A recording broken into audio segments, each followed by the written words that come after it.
एक अजीब सा ही केस है।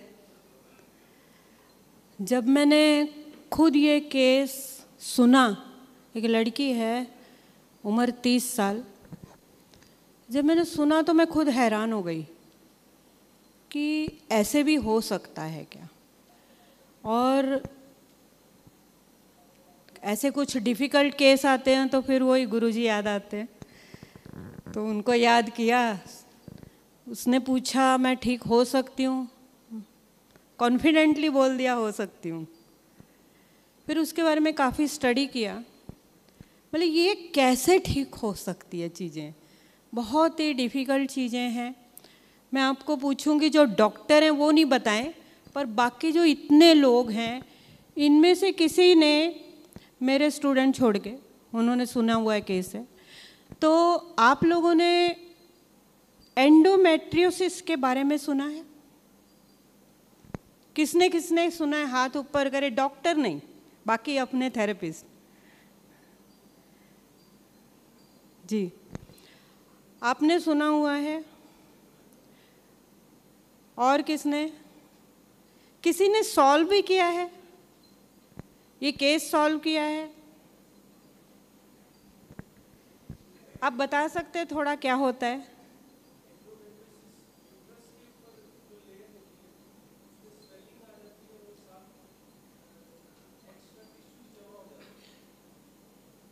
और उसमें क्या तकलीफ हो सकती है?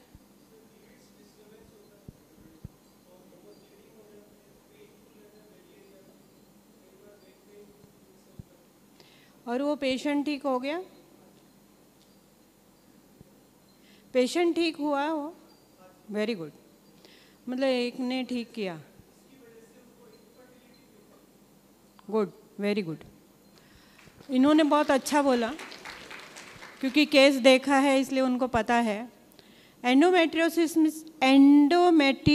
मैट्रियम जो अंदर की लेयर है यूट्रस के अंदर की, मैं पहले पीपीटी के पहले आपको थोड़ा सा उसकी बैकग्राउंड बता रही हूँ कि एंडोमेट्रियोसिस यानी एंडोमेट्रियम जो लेयर होती है, थर्ड लेयर ऑफ यूट्रस, बीच के अंदर की, जो कि जिसके अंदर हार्मोन्स के कारण वो धीरे धीरे बढ़ती है, और उसके बाद वो 2 mm होती है, और वो 6 mm होने के बाद 28 डेज़ के बाद वो पीरियड आता है। ये मोस्टली सबको पता है। वो एंडोमेट्रियम के सेल्स कहीं और ग्रो हो जाएं जाके, इंटरनल वो अंदर ग्रो होते हैं, और वो धीरे धीरे एस्ट्रोजन प्रोजेस्टेरोन के प्रभाव से बढ़ते रहते हैं। आपको पता है हार्ट के सेल जो हैं वो रिदमेटिकली ऐसे ऐसे करते हैं। अगर हार्ट के सेल कुछ प्लेट में रख दो, प्लेट में भी ऐसे ऐसे करेंगे, बिकॉज वो उनका स्वभाव है। तो एंडोमेट्रियम जो सेल हैं अगर वो बाहर हुए तो वो भी ग्रो होंगे, वहाँ भी ब्लीडिंग होगी। तो ये ऐसे केस है, मैंने 2-3 सॉल्व किए थे। काफ़ी साल पहले एक लड़की आई थी, उसको ओवरी पे और यूट्रस के ऊपर की साइड था। बहुत पेनफुल होता है, मेंसेस बहुत ज़्यादा पेनफुल होते हैं, और उसके साथ साथ फिर वो 5-7 दिन, कोई लड़कियां ऐसी हैं जिनको हॉस्पिटलाइज करना पड़ता है। तो ये नॉर्मल केस है। एक केस मैंने देखा था, वो भी 15 साल पहले की बात है, उसको इंटेस्टाइन में ग्रो हुए थे। तो जो यूट्रस में के अंदर ग्रो होना चाहिए, कभी कभी भगवान भी बनाने में कुछ गलती कर देते हैं ना, तो इधर के सेल उधर आ जाते हैं। जन्म से भी होती हैं कई चीज़ें, कुछ ऑपरेशन के बाद होती हैं, और कुछ कभी हार्मोनल बहुत ज़्यादा चेंज होने से भी होती हैं ये। तो एक केस मैं छोटा सा बताऊंगी इसी बारे में। एक लड़की है, उसके 2 बच्चे हैं, शायद 38 एज है। उसको कभी कोई प्रॉब्लम नहीं था, और अचानक पेन शुरू हो गया, और अचानक पेन शुरू होने के बाद वो मेरे पास आई। पहले डॉक्टर के पास गई, तो डॉक्टर ने कह दिया, उसका सारा स्कैन वगैरह किया और एंडोमेट्रोसिस है।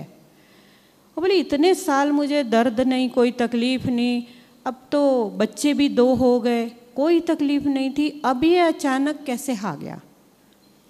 फिर वो मेरे पास आई थी, मैं उसके साथ डॉक्टर के पास गई, तो वो बोले कि पता नहीं, फिर से एक सोनोग्राफी करते हैं। फिर से सोनोग्राफी की। अब उसके 2 बच्चे सिजेरियन से हुए। फर्स्ट सिजेरियन में उसको जो कट लगा था वो मतलब इंस्ट्रूमेंटली, मतलब आजकल वो इंस्ट्रूमेंट से कट करते तो फाइन कटिंग होती है। सेकेंड ऑपरेशन मैन्युअल हुआ। जब मैन्युअल हुआ तो जो कट था उसी के ऊपर दूसरा कट लिया गया, जबकि वो डॉक्टर ने कहा कि ऐसा नहीं करते। जब कटिंग होती है, जब वो कट होता है तो 7 लेयर ऑफ स्किन होती हैं। वो 7 लेयर को बाद में एक दूसरे के साथ जॉइंट किया जाता है। ये डॉक्टर हैं बहुत बड़ी, वहाँ हमारे गायनोलॉजिस्ट है, एक हॉस्पिटल है सांता क्रूज में, तो उन्होंने मुझे ये कहा। तो जो उसके सेकेंड ऑपरेशन हुआ उसमें जब वो लेयर जॉइंट हुई तो फर्स्ट लेयर और सेकेंड लेयर उसकी ये पिंच हो गया और उसमें से एंडोमेट्रियोसिस सेल बाहर आ गए, एंडोमेट्रियम सेल बाहर आ गए और वहाँ स्कार हो गया और वहाँ उसको पेन शुरू हो गया। मतलब ऐसे भी कभी हो सकता है, वो गलत ऑपरेशन के कारण भी उसको तकलीफ हो सकती है। अब जो मेरा केस है वो एकदम ही अलग है। ये 30 ईयर ओल्ड लड़की है।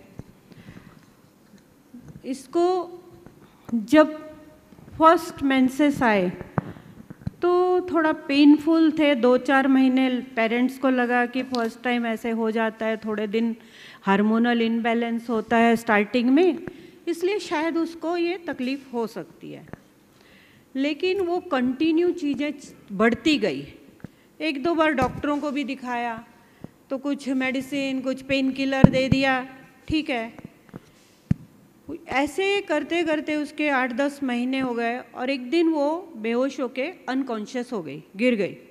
देन उसको हॉस्पिटल एडमिट किया, मेंसेस आए हुए थे, तो फिर उस समय उसका फुल चेकअप हुआ और जो बात हुई, endometriosis in the spinal cord, full spinal cord पे उसके वो एंडोमेट्रियोसिस सेल थे। और ये मैंने भी कभी ये केस सुना नहीं था कि ऐसा भी हो सकता है।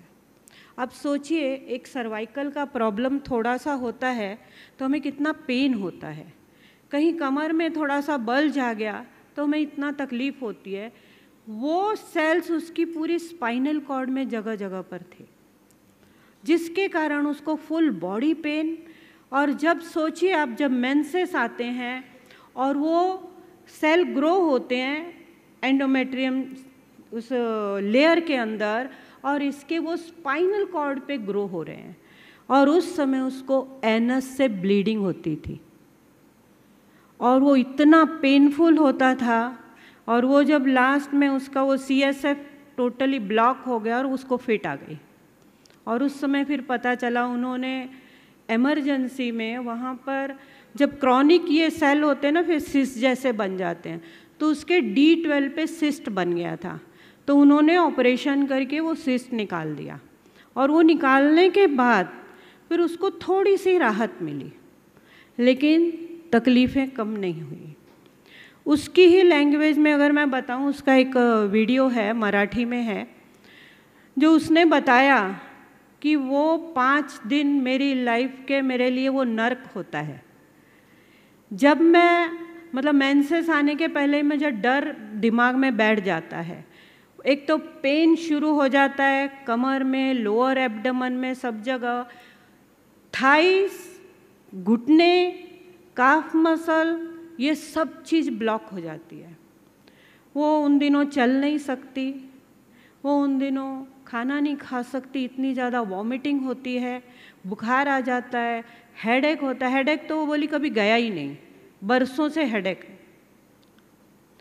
तो ये चीज़ों के साथ उसने 29 ईयर बिताए, क्योंकि डॉक्टरों के पास भी इसका कोई इलाज नहीं है। ये एंडोमेट्रोसिस उसकी स्टोरी है जो स्टार्ट हुई थी, उसके वो 7th में थी, पीरियड शुरू हुआ, ये मैं सब आपको बता चुकी हूँ अभी। और इस प्रकार से वो 5-6 दिन वो बेड रिटर्न होती थी, हिल नहीं सकती थी, ऐसी कंडीशन थी उसकी।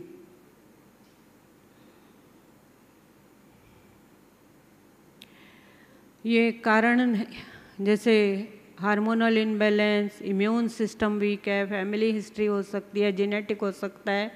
और ये आपको दिखाया गया है कि इसमें कैसे जो एंडोमेट्रोसिस, जो एंडोमेट्रियम सेल है वो कैसे ऊपर कहीं भी ग्रो हो सकते हैं इस प्रकार से। अब इसको जो प्रॉब्लम हुआ वो मैंने ये खुद किया हुआ है उसमें रेड कलर से, कि यहाँ उसको ऐसे प्रॉब्लम था, जिसके कारण हर जगह उसको CSF में प्रॉब्लम आता, स्पाइनल नर्व में प्रॉब्लम आता था। आप सोचिए फुल बॉडी यहाँ नेक से लेके नीचे तक, क्योंकि हमारी सारी स्पाइनल नर्व ही ऊपर से नीचे तक जाती हैं। हमारी सेंसरी और मोटर जो मैसेज है वो वहाँ से ही जाते हैं। तो मैसेज जाते थे, लेकिन हाँ उसका वेट बिल्कुल कभी बढ़ा नहीं। वो 35-40 से ऊपर कभी वेट नहीं आया उसका, तो उतना ही। और फिर वो चल नहीं सकती थी। धीरे धीरे उसके जो पैरों की उंगलियां हैं, मैं फ़ोटो दिखाऊंगी, वो ऐसे टाइट होके श्रिंक हो गई, और वो चलना उसका बहुत मुश्किल से ऐसे लिम्पिंग करके थोड़ा थोड़ा चलती थी। इस प्रकार से ये कंडीशन थी। ये जो स्पाइनल नर्व एरो किया, वो राउंड किया हुआ है ना, वहाँ पर जहाँ से नर्व निकलती है, ऊपर वो स्पाइनल कॉर्ड है ग्रीन कलर, और नीचे फिर ये जो स्पाइनल नर्व निकलती हैं, वहाँ पर ही वो एंडोमेट्रियोसिस सेल जगह जगह पर थे उसके। थे मैं इसलिए बोल रही हूँ कि अभी काफ़ी कम हो गए हैं। और ये MRI है, MRI में इस प्रकार से वो दिखता है।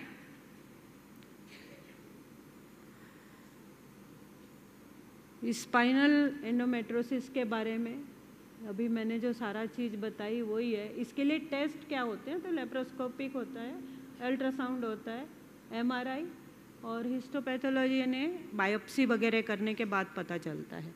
तो उसका हिस्टोपैथोलॉजी भी हुआ है, MRI भी हुआ है, अल्ट्रासाउंड सब कुछ हो चुका है।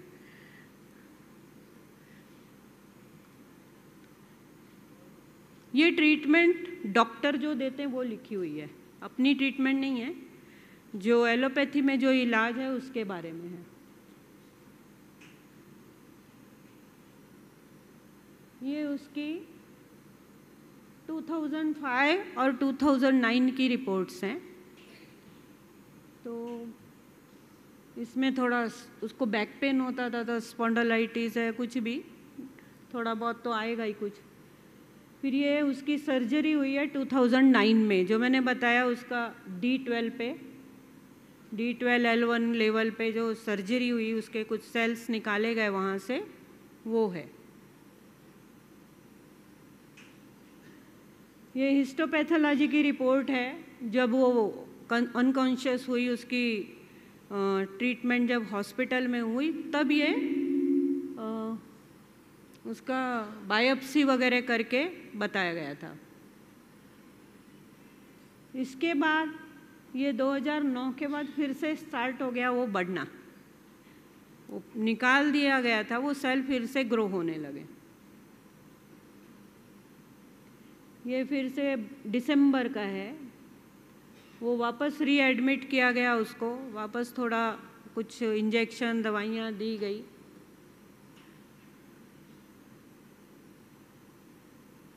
ये 2010 मतलब 1 साल के बाद के फिर से रिपोर्ट देखे, तो फिर से उसके वो जो मेडुलरी कॉर्नस है वहाँ फिर से वो सेल है और काफ़ी सेंटीमीटर में आ गया, mm में नहीं।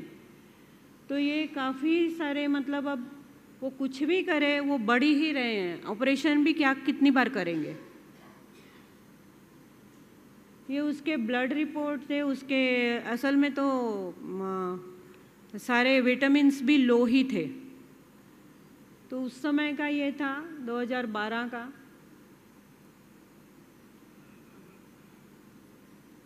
ये उसका 13 का स्कैन है। मतलब ये बहुत सारे उसके स्कैन और ये हैं हर साल के।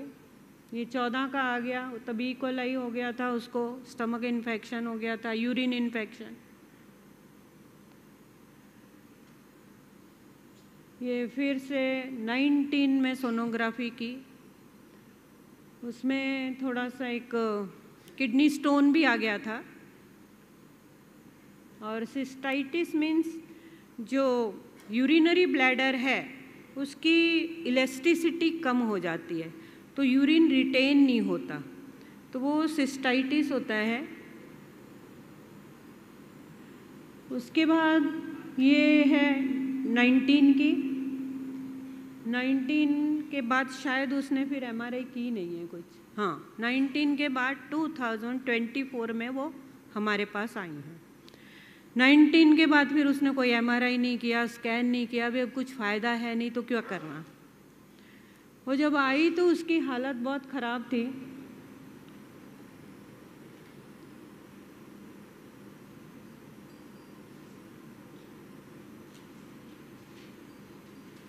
उसका मेन कार्ड मिस हो गया क्या?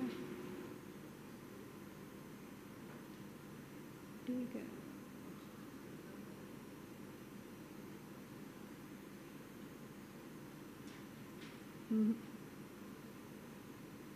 मेन कार्ड दिख नहीं रहा है। ठीक है, वो मैंने स्टोरी आपको बता दी, वही लिखा होता है सारा कुछ, ये जो एमआरआई वगैरह रिपोर्ट लिखते हैं हम।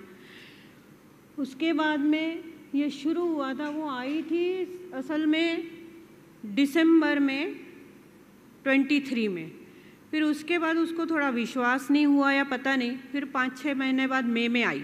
वो ट्रीटमेंट नहीं ली, लेकिन मई में आई तो उसने ट्रीटमेंट शुरू की। और ट्रीटमेंट के बाद कुछ दिन वो ट्रीटमेंट लेने के बाद उसने कहा कि मुझे चलने में थोड़ा आराम है, जब मैं चलती हूँ तो थोड़ा लगता है टाइटनेस कम हुई है। ये ट्रीटमेंट है उसकी।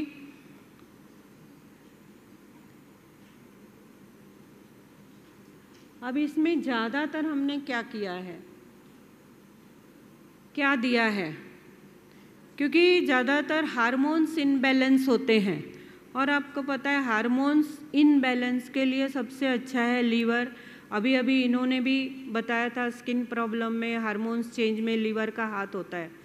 तो लीवर ये हार्मोन्स के जितने भी इनबैलेंस होते, चाहे वो थायराइड हो, जो लास्ट ईयर आए थे उनको पता था, मैंने लीवर पे लेक्चर लिया था 1-1.5 घंटे का, और उसमें ये सारी चीज़ें ऐड थी कि लीवर क्या क्या करता है।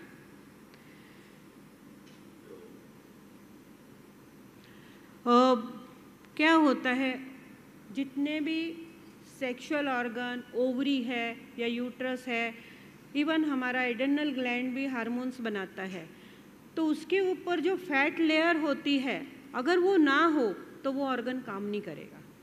तो अगर आपका कोलेस्ट्रॉल लेवल ही बिगड़ा हुआ है, या तो लो है या हाई है, तो भी हार्मोन्स ठीक से नहीं बनेंगे।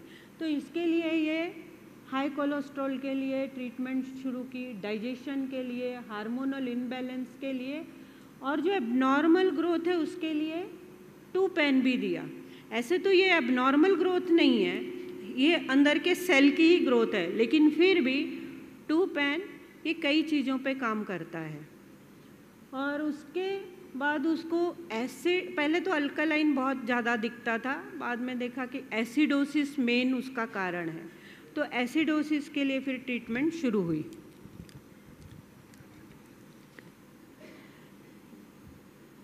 और ये जो D12 और उसके लिए भी उसके अंदर इन्फेक्शन भी बहुत सारे थे, उसका तबीयत ठीक नहीं थी, इम्यून सिस्टम बहुत लो था, सर्दी जुकाम भी होता रहता था।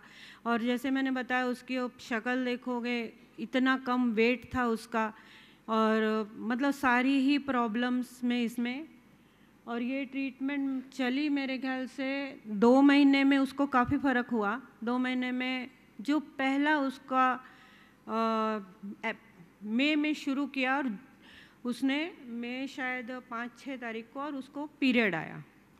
जब उसको पहला पीरियड आया तो वो बोली थी मेरा पीरियड आएगा तो मैं 8 दिन नहीं आऊँगी। ठीक है भाई, नहीं आऊँ। पर जब वो 8 दिन बाद आई तो पहले आके मेरे पैर छुए, फिर जो मुझे गले मिल गई, नहीं दीदी आप खड़े हो, तो मैं गले मिल, क्या हुआ, तो उसके आँख में आंसू थे। बोली दीदी फर्स्ट टाइम लाइफ में ऐसा हुआ कि पीरियड में मुझे दर्द कम हुआ। दर्द था लेकिन नॉर्मल। जो मैं सह नहीं सकती थी, बेड पे पड़ी रहती थी, वो कंडीशन नहीं थी। दर्द कम था, मुझे जो नौशिया होता था, वॉमिटिंग होती थी, वो एक दिन हुई, पर बाकी 4 दिन बिल्कुल नहीं हुई। मतलब खाना नहीं खा पाती थी, पानी भी नहीं पीती थी उन दिनों, लेकिन उस टाइम मैंने खाना भी खाया। और ये मतलब उसको हमेशा हेडेक रहता था, हेडेक कम हो गया एकदम। तो वो चीज़ें फर्स्ट टाइम था लाइफ का कि उसको वो चीज़ें कम लगी सारी। फिर सेकंड जो टाइम हुआ उसमें और कम हो गई, और थर्ड टाइम में उसने कहा कि इस बार मेरे मेंसेस में कोई ज़्यादा तकलीफ़ नहीं हुई, अब मेरे पैर ठीक कर दो। अब मेरा पीरियड का प्रॉब्लम मुझे नहीं लगता है, मगर पैरों से मैं बहुत तकलीफ़ है। तो मैंने कहा कि देखो, पैरों का प्रॉब्लम वहाँ से ही है, आपकी जो स्पाइनल कॉर्ड में अगर जगह जगह पे हैं वो, और कहीं ना कहीं प्रॉब्लम आ रहा है, तो वो आपके पैरों में, थाइज़ में, सब जगह लंबर रीजन है, आपका D12 है, L1 है, यहाँ से सारी नर्व नीचे जाती है ना, और वो नर्व जो नीचे जाती हैं वो कहीं ब्लॉक हो रही हैं, तो आपका वो मैसेज पहुँचेगा ही नहीं। मसल्स बैक ये होंगे, आपकी जो नर्व है वो श्रिंक हो जाएगी। इसी कारण उसके पैरों का अगर आप ये देखो, ये भी एक बात की ट्रीटमेंट है, क्योंकि बहुत ज़्यादा स्वेलिंग होती थी। उसके बाद ये पहले हमने थाइमस स्ट्रेस नहीं दिया था, बाद में शुरू किया था, क्योंकि थाइमस आपको पता है कि विटामिन डी के रिसेप्टर जो होते हैं उनको ठीक करने के लिए ये थाइमस बहुत ज़रूरी है। ये मैंने पढ़ा है और एक्सपेरिमेंट भी किए हैं। ये पहले वाला है, उसका जो अंगूठा काफ़ी ऐसे चौड़ा था, टाइट थे, तो वो थोड़े थोड़े 2 महीने में थोड़े थोड़े फर्क हुए। थर्ड मंथ में थोड़ा थोड़ा हिलने लगे थे। उसका वीडियो है।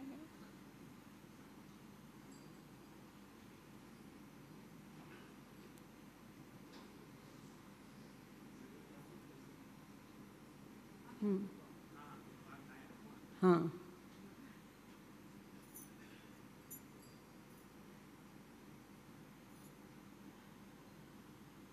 बिल्कुल पैर की उंगलियां हिलती नहीं थी, हिलने लगी, और उसने कहा कि मुझे चलने में काफ़ी फ़र्क है। अब ये बहुत कम हिल रही थी, अगर आप इसको देखो,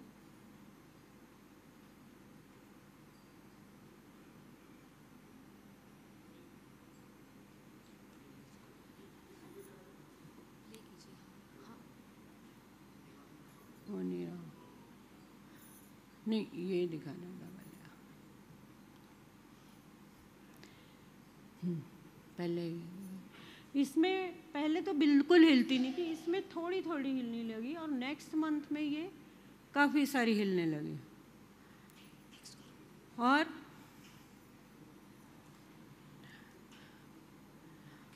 उसको डाइट वगैरह भी बतानी ही होती है हर पेशेंट को, थोड़ा, हाँ, थोड़ा उसकी काउंसलिंग, थोड़ा डाइट, ये सब बताना होता ही है। और इसके बाद उसका जो वीडियो था, अगर टाइम है तो दिखाते हैं। नाव काय? सुचिता. त्रास काय आहे तुम्हाला? पिरियड्सचा इंटरनल रिडिंग इश्यू त्याच्यामुळे. त्याला काय म्हणतात की डॉक्टरने डायग्नोसिस काय काय केलंय? एंडोमेट्रोसिस. आणि आता तुम्हाला ट्रीटमेंट घेताना किती दिवस झाले हो? आता मध्ये ट्रीटमेंट घेताना 2 महिने झाले प्रॉपर. तर 2 महिन्यात मला म्हणजे प्रॉपर रिझल्ट पण मला मिळत आहे. म्हणजे गेल्या जूनमध्ये मला 25ला डेट आलेली. मग ते जे सायकल होतं 5 दिवसाचं, मग ते आता ह्या 25 जुलैपासून तो सायकल थोडा मला फरक आहे. मग सायकल फरक आहे तुम्ही सांगा. आता या 25लाच मला त्रास झाला पिरियड्सचा, रात्री प्रॉब्लेम झालेला. पण तेव्हा काय म्हणजे पिरियड्स आले ना, नेक्स्ट डेला 26ला मला डेट चालू झाली. मग डेट चालू झाली त्याच्यानंतर मला पुढं पेन खूप होत होता कंबरमध्ये पेन होतं, पण पहिला जूनच्या डेटपेक्षा थोडा असा कमी होत कमी हां. बट पायामध्ये रेजिनस आहे तसंच आहे. लेफ्ट पायामध्ये जरा जास्त आणि राईटमध्ये थोडा कमी होता. मोशन्सचा काही प्रॉब्लेम नाही झाला मला या टाईमला. सेम मला तसंच गेल्या टाईमला डोकं दुखत होतं. त्या टाईमला पण डोकं दुखत होतं, पण थोडं कमी होतं. आणि स्पाईनमध्ये फक्त मला स्पाईनची बॅक असं तुम्हाला नेहमी डोकं खूप जास्त खूप दुखायचं, प्रमाणाच्या बाहेर दुखायचं. पण गेल्या टायमाला जे जिममध्ये तिरेस झाले ना, तेव्हा मला कमी होतं. पण आता अजून थोडं कमी झालेलं. पण मला बॅक म्हणजे स्पाईन ब्लॉक होता, म्हणजे पूर्ण बॅक पूर्ण ब्लॉक होऊन जायची. तर गेल्या टायमाला मला त्रास नव्हता झालेला. तसाच मला आत्ता पण नाही झाला त्रास, फक्त माझी बॅक ही भरली होती फक्त. दुखत फाईन नंतर. मग नंतर सत्ता मला उलटीसारखं पण वाटत होतं आणि मला असं थंडी शिवत हातल्यात. पण पहिले तुम्हाला जेवायलाच व्हायचं नाही. पहिला जेवायला पण व्हायचं नाही. पण मी 26ला मला प्रॉपर मला फक्त पेन होत होता, नाही फिवरचा त्रास होता, नाही उलटी, नाही डोकं दुखत होतं, नाही स्पाईनचं हेवीनेस होता. काय पायामध्ये पण हेवीनेस नव्हता लेगमध्ये, लेफ्ट पायाला. जसं नॉर्मल लोकं गेल्या टायमाला जे मी चालले ते तसंच थोडं होतं. डोकं दुखायचं, ताप यायचा मग पहिल्या दिवसापासून. आणि आता तसं काही नाही. आणि इतक्या उलट्या व्हायचं की तुम्ही जेवायचं नाही. जेवायचे नाही, म्हणजे जेवायला मी इच्छा होती. म्हणजे 5 दिवस जेवायचे नाही. 5 दिवस नाही, म्हणजे 3-4 दिवस लागायचे आहे. आणि चालायला चालायला तो यायचं नाही. आता चालायला नाही होते, सगळ्या गोष्टी आहेत. म्हणजे तेव्हा तुम्ही चालतच नव्हता. बाथरूम पर्यंत जायला कोणाची मदत लागायची? नाही नाही, तेवढं ठीक आहे, तेवढं व्हायचं. बट कसं व्हायचं ना, पुढे हेवीनेस असायचं पायांमध्ये त्या टाईमला. पण आता सगळं ट्रीटमेंट चालू केल्यापासून ओके आहे. पण आता मला फक्त एवढाच प्रॉब्लेम आहे की पायाचा. बाकी सगळं नॉर्मल, सगळं नीट झालंय. म्हणजे तुम्हाला आता त्रास होत नाही पिरियडच्या? दुखतं का मग खूप जास्त? असं नॉर्मली दुखतं, बट जे मला ॲक्टिव्ह व्हायचं तसं न होत. आणि चालायला पण होतोय? चालायला पण होतं, बट आता मला थोडं चालायला त्रास होतो. की म्हणजे बऱ्यापैकी खूप फरक पडला, पण त्याच्यामध्ये काय नाही काय, आता फक्त मला चालण्याचा प्रॉब्लेम होतो. पण पहिले जसं तुम्हाला वॉशरूमला जायला ह्याला पण त्रास व्हायचा, तसं नाही आहे ना. आणि दुसरी गोष्ट म्हणजे तुम्हाला खायला वगैरे व्हायचं नाही, खूप उलट्या व्हायच्या. मला जेवण आता तुम्ही जेवता. त्यांनी मला डेट आधी ना, मला जेवायला मिक्स झालं. फक्त पहिल्या दिवशी मला तापासारखं थोडं डोकं जड झालेलं आणि थंडी लागू. मग दुसऱ्या दिवशी मला नॉर्मल डेट जशी आली ना, तशी नॉर्मल टेम्परेचर परत झालं माझं. बट मला फक्त थोडा क्लोज असा यायच्या दिवशी कंबर पेन होती, बस. चेहरा देखोगे दोनों के, ये अब त्रास का है पहले आई तुम्हाला? थी तब का है और ये उसका बाद का चेहरा है. शक्ल में भी फ़र्क आ गया, उसका वेट बढ़ गया. अभी 44 उसका वेट हो गया है. 40 से बढ़ता नहीं था, अभी 44 आ गया है. और एक ही बात, कल वो किसने आपने ट्रीटमेंट दी, नीलेश ने ट्रीटमेंट दी. आपको क्या बोला उसने? त्रास काय आहे तुम्हाला? पिरियड्सचा इंटरनल बोला, ब्लीडिंग इशू. दीदी को दिखाओ, मैं भी चल रही हूँ ठीक से. डॉक्टरने तो डायग्नोसिस फिर काय वो नीचे करण्यात लेके केलंय? आया नीलेश, तो वो चलने का उसने बोला मेरा वीडियो बनाओ, आप वहाँ वीडियो वो भी दिखाओ कि मैं अभी चलती हूँ ठीक से. तो वो पूरा चलने का भी वीडियो उसका कल का, लेकिन वो हमने इसमें डाला नहीं है.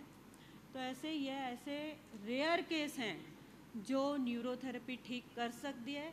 तो आप सभी लोग इस बात पे कॉन्फिडेंस हो कि हम कर सकते हैं.